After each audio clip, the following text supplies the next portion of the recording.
Hi, my name's Louisa Sijabat. I'm a liquidator and bankruptcy trustee.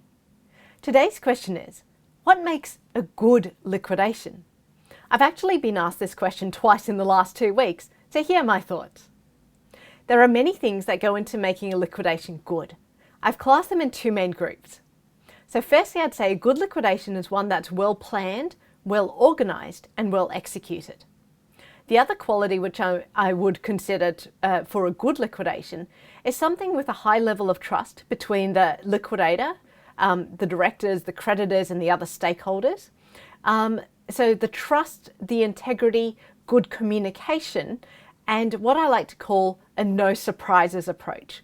So if a director is putting a company or board of directors is putting a company into liquidation, there should be some sort of plan as to what will be happening with the various assets. Is the business to be put up for sale altogether? Are assets going to be auctioned? Is it best to approach large customers or suppliers to the business? Or does it go to public auction?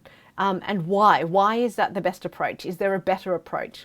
What's going to happen with employees? What's going to happen with trade suppliers? What's going to happen with the secured creditors?